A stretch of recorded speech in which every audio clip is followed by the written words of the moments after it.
حدیث میں آتا ہے کہ حضرت صدیق اکبر رضی اللہ تعالیٰ عنہ اپنے ایک مرتبہ اپنے کسی غلام پر ناراض ہو رہے تھے، اور ناراض ہو کر اس کو کچھ سزا دینے کے فکر میں تھے، غصے کی حالت میں. تو رسول کریم سرور عالم صلی اللہ علیہ وسلم نے حضرت صدیق اکبر سے فرمایا للہ اقدر علیک منک، یاد رکھو اللہ تعالیٰ کو تم پر قدرت اس قدرت سے زیادہ ہے جو تمہیں اس غلام پر ہے.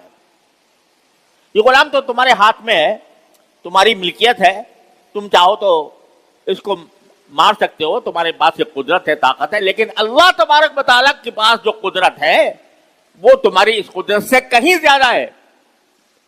لہٰذا یہ نہ بھولو کہ اگر میں کسی انسان پر ظلم کروں گا تو اللہ تبارک و تعالیٰ مجھے چھوڑ دے گا. اللہ تبارک و تعالیٰ کی قدرت تمہاری قدرت سے زیادہ ہے. تم سمجھ رہے ہو میں آقا ہوں، یہ غلام ہے، تو اس لیے تم اس کے اوپر غصہ کر رہے ہو، اس کو مارنے کی فکر میں ہو، لیکن اللہ تبارک و تعالیٰ تم پر زیادہ قدرت رکھتا ہے، اس کا خیال کر لو. تو انسان اگر کہ دل میں یہ بات بیٹھ جائے کہ میں اللہ کا بندہ ہوں، مجھے اللہ نے اس دنیا میں بھیجا ہے، اس نے مجھے پیدا کیا ہے، اور عارضی طور پر بھی اس دنیا کے اندر ہوں، اور ایک وقت کسی بھی وقت وہ وقت آ سکتا ہے، کسی بھی دن وہ وقت آ سکتا ہے جب مجھے اس دنیا سے جانا ہے اور اپنے رب کی بارگاہ میں پیش ہونا ہے. یہ احساس ہے اصل چیز، اور اسی احساس کا نام تقویٰ ہے کہ آدمی کے دل میں یہ احساس پیدا ہو جائے کہ میں اللہ کا بندہ ہوں، میری ہر نقل و حرکت اللہ تبارک و تعالیٰ کے ہاں ریکارڈ ہو رہی ہے اور مجھے اس کا جواب دینا ہے. یہ چیز پیدا ہوتی ہے کثرت ذکر سے. جتنا آدمی ذکر زیادہ کرے گا اتنا ہی اللہ تبارک و تعالیٰ کا قرب بھی حاصل ہوگا، اللہ تعالیٰ کے سامنے پیشی کا دھیان زیادہ رہے گا. حضرت فاروق اعظم رضی اللہ تعالیٰ عنہ عجیب انسان اللہ تعالیٰ نے پیدا فرمایا تھا سرکار دو عالم صلی اللہ علیہ وسلم کی صحبت اقدس سے. کیا کندن بنا کے نکالے تھے صحابہ کرام اپنی صحبت کے ذریعے. فاروق اعظم امیر المومنین بنے، اور ان کے حکومت کا جو رقبہ تھا، جہاں تک ان کی حکومت تھی، وہ اس وقت کی تقریباً آدھی دنیا بنتی ہے. تقریباً آدھی دنیا پر حکمرانی تھی حضرت فاروق اعظم نے. آدھی سے کچھ کم سمجھ لو، لیکن سارا ایران، روم، یہ سب پتہ کر چکے تھے. سندھ، افغانستان کی حد تک پہنچے ہوئے تھے. تو بڑے ممالک کے حکمران تھے. لیکن کیسا حکمران کہ رات کو گشت کیا کرتا تھے مدینہ منورہ کی گلیوں میں. گشت کر کے دیکھا کرتے تھے کہ کون کیا کر رہا ہے، کوئی گڑبڑ تو نہیں ہو رہی. تو رات کو آخر شب میں تہجد کے وقت، بظاہر تہجد پڑھنے کے بعد گشت کر رہے تھے، تو ایک گھر کے پاس سے گزرے تو وہاں ماں بیٹی تھیں، ایک ماں ایک بیٹی، ان کے درمیان کچھ مکالمہ ہو رہا تھا. ماں بیٹی سے کہہ رہی تھی کہ بیٹی یہ دودھ جو بکری نے نکالا ہے اس میں پانی ملا دو تاکہ یہ زیادہ ہو جائے اور ہم اس کو پھر فروخت کر کے پیسے کمائیں. تو بیٹی نے کہا کہ اماں جان، امیر المومنین نے ہمیں کا یہ حکم آیا ہے کہ کوئی دودھ میں پانی نہ ملائے. یہ حکم آیا ہے. تو ماں بولی کہ بیٹا امیر المومنین یہاں کہاں تمہیں دیکھ رہے ہیں کہ تم دودھ میں پانی ملا رہی ہو. امیر المومنین کہاں دیکھ رہے ہیں، تم ملا دو. بیٹی نے جواب دیا کہ امی جان، امیر المومنین تو نہیں دیکھ رہے، لیکن اللہ تو دیکھ رہا ہے، اس کو کیا جواب دیں گے؟ یہ بات جواب دیا بیٹی نے ماں کو، اور امیر المومنین باہر کھڑے سن رہے ہیں کہ یہ بات چیت ہو رہی ہے۔ تو بعد میں امیر المومنین نے اگلے دن معلومات کی کہ یہ خاتون کون ہے اور یہ بیٹی کون ہے۔ معلومات کرنے کے بعد حضرت فاروق اعظم نے اس بیٹی سے اپنے بیٹے کا رشتہ بھیجا۔ یہ بیٹی ایسی ہے کہ اس رات کی تاریکی میں بھی اور تنہائی میں بھی اس کے دماغ سے اللہ کا خیال نہیں مٹتا، لہذا میں ایسی بیٹی کو اپنی بہو بنانا چاہتا ہوں، میرے اپنے بیٹے کا نکاح اس سے کر دیا۔ اور انہی فاروق اعظم کے بیٹے اور اس بیٹی کی نسل سے آگے چل کر حضرت عمر بن عبد العزیز رحمۃ اللہ علیہ پیدا ہوئے، جو عمر ثانی کہلاتے ہیں۔ تو غرض یہ کہ وہ لڑکی جو تھی وہ اس کے دل میں یہ بات تھی، اور پھر ماں بھی خاموش ہو گئی اس پر۔ تو یہ جب بات دل میں بیٹھ جاتی ہے کہ اللہ تو دیکھ رہا ہے، اگر کوئی اور دیکھ رہا ہے یا نہیں، لیکن اللہ تو دیکھ رہا ہے، جب یہ بات دل میں بیٹھ جاتی ہے تو اس کے بعد انسان کو گناہ کی طرف قدم نہیں اٹھتے، اس کے ساری خرابی یہاں سے پیدا ہوتی ہے۔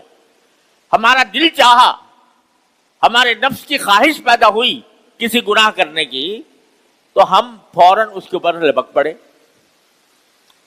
یہ نہ سوچا کہ اگر اس لمحے میں یہ موت آ جائے، ہو سکتا ہے کہ نہیں، اسی لمحے جب ارادہ گناہ کا کر رہے ہیں، کسی جرم کا کر رہے ہیں، کسی ظلم کا کر رہے ہیں، اسی وقت موت آ جائے تو ہمارا انجام کیا ہوگا؟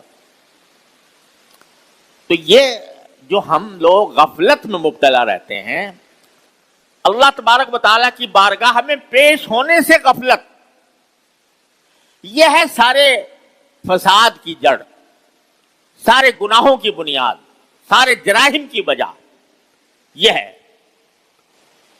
آج کل فلسفی لوگ بہت نظریات پیش کرتے ہیں طرح طرح کے کہ بھئی جرائم کس وجہ سے پیدا ہوتے ہیں۔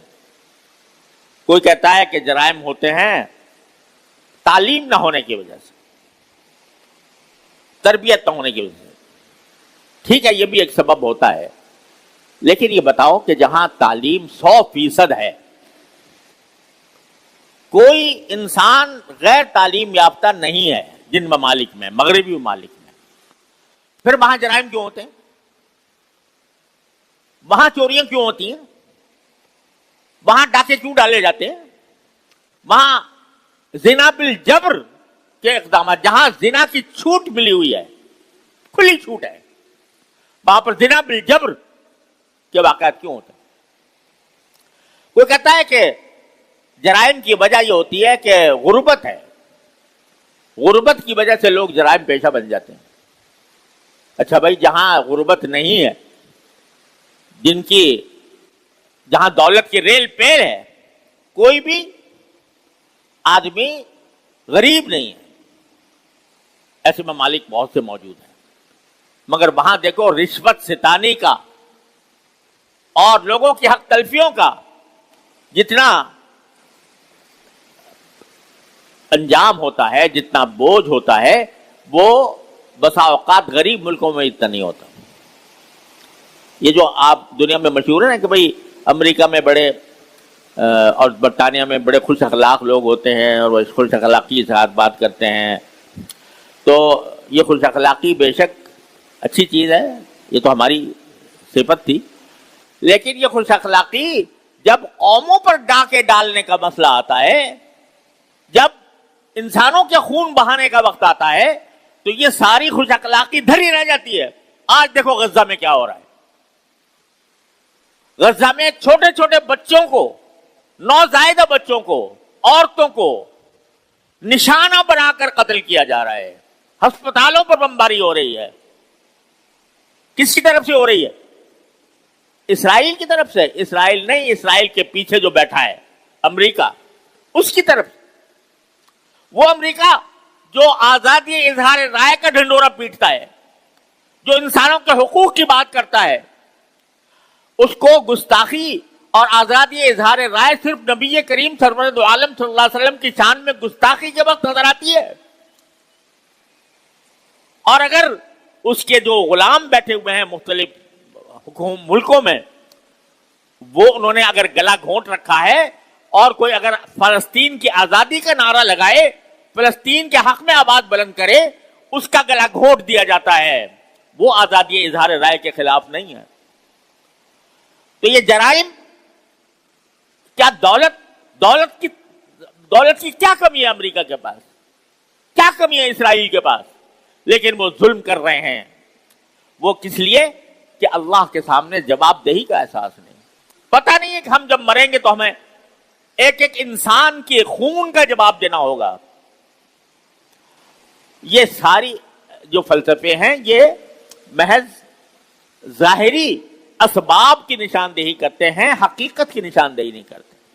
حقیقت یہ ہے کہ واحد چیز جو انسان کو جرم سے اور ظلم سے محفوظ رکھتی ہے وہ صرف اللہ کی یاد ہے، اللہ کا ذکر ہے. لہذا اللہ تعالی ہم سے فرما رہے ہیں کہ اے ایمان والو، تم مجھ پر ایمان لائے ہو تو پھر اگر تم اپنی زندگی کو استوار کرنا چاہتے ہو، اس کو پاکیزہ بنانا چاہتے ہو، اس کو گناہوں سے، جرائم سے، حق تلفیوں سے پاک کرنا چاہتے ہو، تو اللہ کا کثرت سے ذکر کیا کرو اور اس کی پاکی بیان کرو صبح شام. یہ اس لیے بتایا جا رہا ہے ہمیں. اللہ تعالیٰ کو کوئی فائدہ نہیں پہنچتا ہمارے ذکر کرنے سے، اور نہ ذکر کرنے سے اس کو کوئی نقصان نہیں ہوتا، لیکن وہ ہمیں اپنے ساتھ تعلق قائم کرنے کے لیے وہ یہ ہدایت ہمیں عطا فرما رہا ہے کہ مجھے کثرت سے یاد کیا کرو، کثرت سے میرا ذکر کیا کرو. اب کثرت سے ذکر کرنے کا کیا طریقہ ہے اور کس طرح انسان اللہ تبارک و تعالیٰ کے اس حکم پر عمل کر کے اپنے آپ کو جرائم سے، گناہوں سے، حق تلفیوں سے، ظلم سے اور اللہ تعالیٰ کے سامنے پیش ہو کر جہنم سے نجات دلا سکتا ہے، اس کی کچھ تفصیل انشاءاللہ میں عرض کروں گا. لیکن وقت ختم ہو رہا ہے، لیکن اس وقت ایک حدیث آپ کو سناتا ہوں. وہ ایک صحابی ہیں، انہوں نے نبی کریم سرور دو عالم صلی اللہ علیہ وسلم سے پوچھا کہ یا رسول اللہ، سب سے افضل عمل کیا ہے؟ سب سے افضل عمل کیا ہے؟ یعنی جس پر ثواب بہت زیادہ ہو وہ عمل کیا ہے؟ تو آپ نے ارشاد فرمایا ان یکون لسانک رطبا بذکر اللہ. وہ یہ ہے کہ تمہاری زبان اللہ کے ذکر سے تر رہے. کیا معنی؟ کہ کسی بھی حالت میں ہو، چلتے پھرتے، اٹھتے بیٹھتے، جس حالت میں بھی ہو، تمہاری زبان پر کوئی اللہ کا ذکر ہو. اللہ کے ذکر، سبحان اللہ اللہ کا ذکر ہے، الحمدللہ اللہ کا ذکر ہے، لا الہ الا اللہ اللہ کا ذکر ہے، اللہ اکبر اللہ کا ذکر ہے. تو کوئی بھی کلمہ ذکر کا تمہارے زبان پر ہر وقت جاری رہے، چلتے پھرتے اٹھتے بیٹھتے. آپ ذرا غور کرو کہ یہ کام کوئی مشکل ہے جس کے لیے کوئی بہت محنت مشقت کرنی پڑتی ہے یا کوئی پیسہ خرچ کرنا پڑتا ہے؟ انسان اپنی ساری اوقات میں مصروف رہتا ہے. کبھی وہ کوئی کام کر رہا ہوتا ہے، کبھی چل رہا ہوتا ہے، کبھی پھر رہا ہوتا ہے، کبھی کھا رہا ہوتا ہے. لیکن اگر وہ ان تمام اوقات میں اس بات کی پابندی کر لے کہ میری زبان اللہ کے ذکر سے نہیں رکے گی، سبحان اللہ سبحان اللہ سبحان اللہ سبحان اللہ پڑھتا ہوا چلا جا، الحمدللہ الحمدللہ کہتا ہوا چلا جا، تو نہ اس میں کوئی مشقت ہے، کام بھی تمہارا کوئی نہیں رک رہا. اور میں اپنے قطب الاقطاب حضرت گنگوہی رحمۃ اللہ علیہ کا یہ ارشاد آپ کو سناتا ہوں. وہ فرماتے تھے کہ اللہ کا ذکر خواہ کتنی بے دلی سے کیا جائے آخر کار رنگ ضرور لاتا ہے، بے فائدہ نہیں ہوتا کبھی. لہذا اگر تم کسی اور کام میں مصروف ہو اور زبان پر سبحان اللہ الحمدللہ ہے، تو یہ نہ سمجھو کہ یہ بیکار ہے. عورتیں گھر میں کھانا پکا رہی ہیں اور زبان پر سبحان اللہ الحمدللہ ہے, کوئی ذکر ہے. آدمی گھر میں کوئی اپنے کہیں باہر کام کر رہا ہے, دفتر میں ہے, تجارت کر رہا ہے, جو بھی کر رہا ہے زبان پر جاری ہے اس کے اللہ کا ذکر. تو یہ ذکرن کثیرن میں انشاءاللہ داخل ہو جائے گا اور اس کے نتیجے میں انشاءاللہ دنیا اور آخرت دونوں کی صلاح و فلاح حاصل ہوگی. اللہ تبارک و تعالیٰ اپنے فضل و کرم سے اپنی رحمت سے ہمیں اس پر عمل کرنے کی توفیق عطا فرمائے. باقی مزید تفصیل اس ذکر کثیر کی انشاءاللہ اللہ نے توفیق دی اور زندگی رہی تو آئندہ بیان کروں گا. وآخر دعوانا الحمدللہ.